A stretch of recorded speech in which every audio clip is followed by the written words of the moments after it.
আমার এই পুরো ভিডিও জুড়ে আমি সাকিব সম্পর্কে বলবো এবং সাকিব সম্পর্কে বলতে গিয়ে কিছু প্রাসঙ্গিক নাম চলে আসবে। উদ্দেশ্য তাদেরকে ছোট করা নয়, বাস্তবতা তুলে ধরা।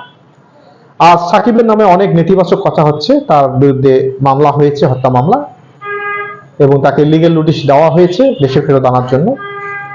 এগুলো হয়রানি ছাড়া কিছু নয়। একটাবার ভেবে দেখুন, যখন হত্যাকাণ্ডটা ঘটে সাকিব আল হাসান দেশের বাইরে ছিলেন, সুতরাং এটা বুঝতে বাধা রাখে না যে এটা রাজনৈতিক মামলা এবং তাকে হয়রানি করা হচ্ছে, এটা স্পষ্ট।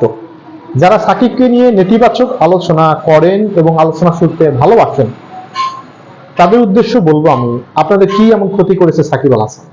সাকিব একজন তারকা এবং উঁচু মানের তারকা।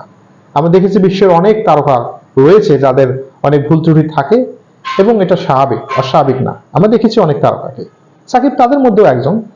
মাঠের বাইরে তার কিছু ভুল থাকতেই পারে, কিন্তু মাঠে যখন উনি খেলে, দেশের হয়ে খেলে এবং দেশের দর্শকদের জন্য খেলে। সাকিব কি দিয়েছেন অনেকে প্রশ্ন করেন, সাকিব কি দেননি? শুধুমাত্র একটা ট্রফি দেননি। সচিন টেন্ডুলকার তার এত বড় ক্যারিয়ারে, এত ভালো প্লেয়ার, শেষ পর্যন্ত একটা ট্রফি দিতে পেরেছিলেন। সেই দলে কে কে ছিলেন একটু দেখে আসিন, তাদের অবদানটা কি ছিল। আর সাকিব আল হাসানের একার পক্ষে কি বিশ্বকাপ জেতা সম্ভব? এই দলেও অনেক ভালো প্লেয়ার ছিল, কিন্তু সঠিক সময়ে সঠিকভাবে সবাই অবদান রাখতে পেরেছেন কি? তাহলে সাকিবের কি করণীয় আছে? মুশফিকুর রহিম গতকাল 15,000 রান করেছেন ইন্টারন্যাশনাল ক্রিকেটে, তামিমও করেছেন এর আগে। তো সাকিব আল হাসান তো 15,000 রানের কাছাকাছি হয়েছে, শুধুমাত্র একটা সেক্টর। বোলিং সেটে চিন্তা করুন, দেশের যে কোনো ফরম্যাটে হাইয়েস্ট উইকেট টেকার। দেশে অনেক খেলোয়াড় রয়েছে শুধু বোলিং দিয়েই তো মহাতারকা বনে গেছেন, এবং ব্যাটিং দিয়ে অনেকেই। দুই সাইডে যার পারফরমেন্স এরকম, সে তারকা হবে না কেন? তারকা হবে এটা স্বাভাবিক, অস্বাভাবিক না। মানুষের মাত্রই ভুল ত্রুটি থাকতে পারে। অনেকেই বলেন সাকিব অনেককে ঠকিয়েছে। কাকে ঠকিয়েছে? বরং সাকিব আল হাসান নিজে ঠকিয়েছেন। এ পর্যন্ত যত ব্যবসায় উনি ইনভেস্ট করেছেন, সব ব্যবসায় উনি লসে ভুগেছেন, তাকে ঠকানো হয়েছে। এমনটা না উনি এককভাবে ব্যবসা করতে গেছেন, যৌথভাবে ব্যবসা করতে গেছেন। ওনার তো সেই টাইমটা নেই। ওনার টাকা আছে, ইনভেস্ট করেছেন, উনি চেষ্টা করেছেন দেশের অর্থনীতিতে অবদান রাখার এবং মানুষের কর্মসংস্থান তৈরি করার জন্য। সেটা উনি ব্যর্থ হয়েছেন, কারণ এককভাবে উনি তো ওই ব্যবসা প্রতিষ্ঠানগুলো চালাতে পারেননি, তার পার্টনাররাই চালিয়েছেন। যদি কোনো অনৈতিক কোনো কিছু হয়ে থাকে তার ব্যবসা প্রতিষ্ঠান দ্বারা, তার চেয়ে তার দায়ী হলো ওই পার্টনাররাই, কারণ তারা তাকে ঠকিয়েছে। এবং কোনো লোক যদি ঠকে থাকে তাদেরকেও তারাই ঠকিয়েছে, সাকিব নয়। এটা বিশ্বাস করতে হবে। আর কাঁকড়া ব্যবসায়ীরা টাকা পায় সাকিবের কাছ থেকে, এটা যদি তারা লিগেলি বলে, আমার বিশ্বাস সাকিব তাদের টাকা দিয়ে দিবে। তো তারা তো ওই প্ল্যাটফর্মে কখনোই বলেনি। তৃতীয় পক্ষ কেউ বলে যে সাকিব এই করেছে। এবং শেয়ার বাজার কি কেলেঙ্কারি করেছেন সাকিব, খোঁজ নিয়ে দেখুন। এই শেয়ার বাজারেও সাকিব লসে ভুগেছেন। সুতরাং এগুলো বলে লাভ নেই। সাকিব শুধুমাত্র দেশীয় তারকা না, শুধুমাত্র ইন্টারন্যাশনাল ক্রিকেট খেলে আর ঘরোয়া ক্রিকেট খেলে অনেকেই দুই চারটা বাড়ি এবং দুই একটা গাড়ি করেছেন। আর সাকিব ঘরোয়া ক্রিকেট, ইন্টারন্যাশনাল ক্রিকেট এবং বাইরের এত লিগ খেলে 2-4-5টা বাড়ি করতে পারবে না, এটা তো অন্যায়ের মধ্যে পড়ে না? এটাই তো স্বাভাবিক। তাদের থেকেও সে বেশি করবে।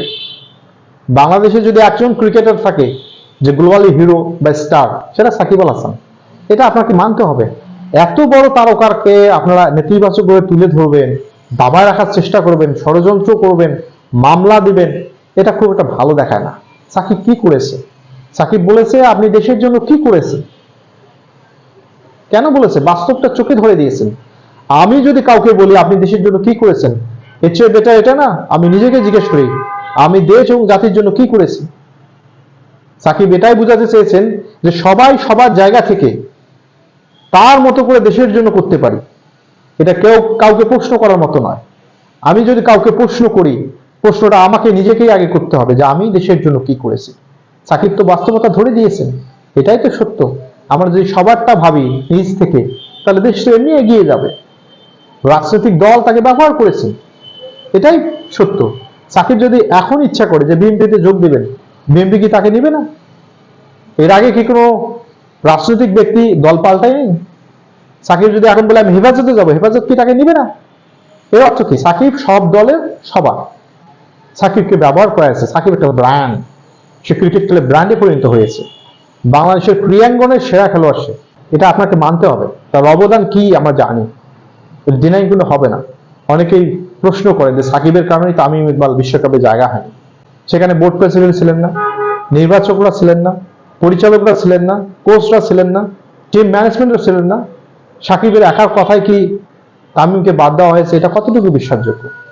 আর আপনারা বিশ্বাস করেন যে সাকিব কানাডা থেকে এসে বাংলাদেশে কাউকে খুন করে আবার কানাডায় চলে গিয়ে ওই গ্লোবাল টি-20 খেলেছে? এত হয়রানিমূলক মামলা যে হলো সাকিব আল হাসানের নামে, একটি বারও তো ন্যায়সঙ্গতভাবে কেউ তো বললেন না, বরঞ্চ অনেকে খুশি হয়েছেন। এটা কোন ধরনের মানসিকতা তৈরি হচ্ছে আমাদের দেশে? সাকিব একজন ব্যক্তি, একজন ক্রিকেটার, তার ব্যক্তিগত ভুল থাকতে পারে, কিন্তু ক্রিকেটে তার যে অবদান, এটা আপনারা ভুলে গেলে তো চলবে না। আমাদের ব্যক্তিগত অনেক ভুল ত্রুটি থাকতে পারে, কিন্তু তার অবদান তো আমরা ভুলতে পারি না।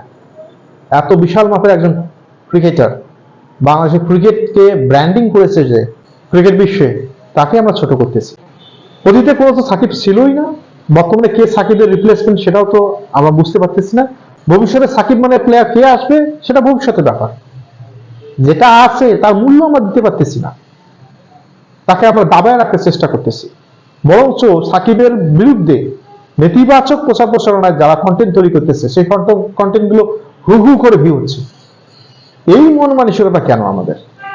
আমরা কাউকে ভালোবাসতে না পারি, ঘৃণা করা তো ঠিক না। আমরা এক একজন দর্শক এক একজন খেলোয়াড়কে সাপোর্ট করবো, এটা স্বাভাবিক, কিন্তু সাকিবকে তো ঘৃণা আমরা করতে পারি না। এ পর্যন্ত অনেক কথা বললাম, সাকিবের পক্ষে হয়তো বা মনে হতে পারে, কিন্তু না, এটা বাস্তবতা তুলে ধরলাম। বাস্তবতা চিন্তা করতে হবে। ক্রিকেটে সাকিবের অবদান এবং ক্রিকেট বিশ্বের সাকিবের অবদান অতুলনীয়। এটা আপনার ভুললেই হবে না, আবেগ দিয়ে দেখলে হবে না, বাস্তবতাই দেখতে হবে। সাকিবের পক্ষে নয়, বাস্তবতা তুলে ধরলাম। ভালো লাগলে চ্যানেলটিকে সাবস্ক্রাইব করে দেবেন। আর নেতিবাচক ধ্যান ধারণা, নেতিবাচক চিন্তা ভাবনা এবং নেতিবাচক প্রচারণা থেকে বিরত থাকুন এবং তাদেরকেও নিরুৎসাহিত করুন। এটা আমার চাওয়া। ক্রিকেট বাংলাদেশ এগিয়ে যাক এবং বাংলাদেশের ক্রিকেটাররা আরো বেশি পারফর্ম করুক, দেশের জন্য সুনাম বয়ে নিয়ে আনুক। ধন্যবাদ সবাইকে।